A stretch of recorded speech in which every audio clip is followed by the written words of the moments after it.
Alright, guys, this is it.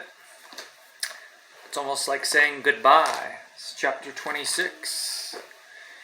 We say proshai, proshai navsegda. So here is Zach's letter to Katalin. I'm sorry it has taken me so long to write this letter. They wouldn't allow me to write to you until just before we were ready to leave here. And to be honest, I didn't know what to say. Sorry I almost got you and your grandfather killed. Sounded a little shallow. Another reason is that my handlers wouldn't let me write this at all unless I agreed to let them read the letter before they sent it. I can't blame them, since my writing got everyone into quite a bit of trouble in Elko. So I hope you understand if I can't say everything in this letter that I want to. Soon we'll be leaving for our new home. We're no longer the Grangers, and I'm no longer called Zach. We're looking forward to getting out of here and starting our lives over again. My sister is still irritated with me for screwing up her chance to star in the opera Ghost, and hopefully she'll get over it soon. My mom has been great through this whole thing, despite her losing her bookstore. I think of Benat in the Ruby Mountains every day and wish I was back up there with you. I also wish that I could write to you every day, but this will be my last letter. Someday I would like to come back to Elko to see you. Love, Zach. Zach put his pencil down and read the letter over. He was still dissatisfied. Commander If stood on the desk near the sheet of paper. It's your last chance, he said.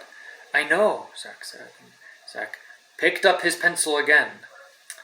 P.S. I wish I could slip into this envelope and send myself to you. But I can't. So I've sent Commander If in my place. He's been a good friend to me, and I'm sure he'll be a good friend to you. He gave the letter to Aunt Doris and watched as she read it. When she finished, she folded it and put it into an envelope along with Commander If. I don't see any problems, Mac, she said. I'll mail it when I get back home. Mac Green, short for Mackenzie. They said he could choose his own name this time. Why can't you mail it now? He asked. We're leaving this afternoon.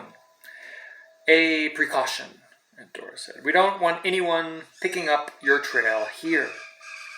His sister came out of the bedroom with her bag.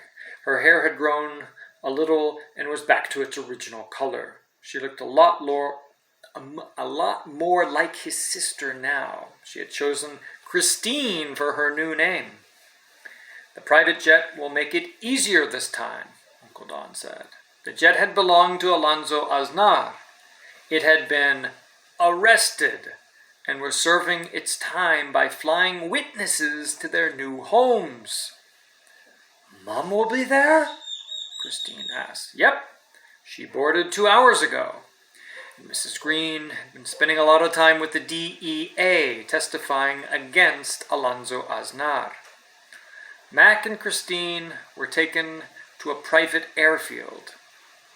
The small jet made a perfect landing and taxied over to where they were waiting.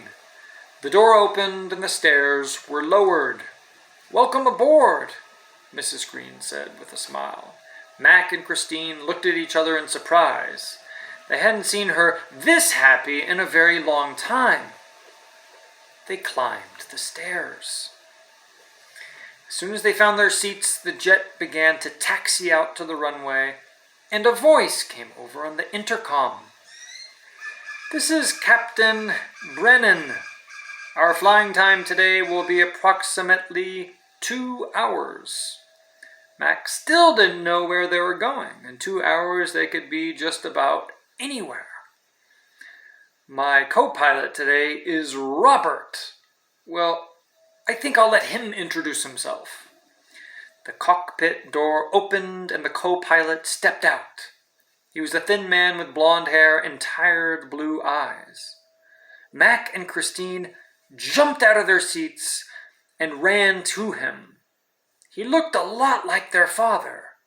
His name was Robert Greene. So, a twisted ending, a sad ending, a good ending, a happy ending. I would like to do is figure out, or try to think about, what would Zach really have written, hypothetically, to Catalin? So I'm thinking we're going to talk about this. Good job, guys.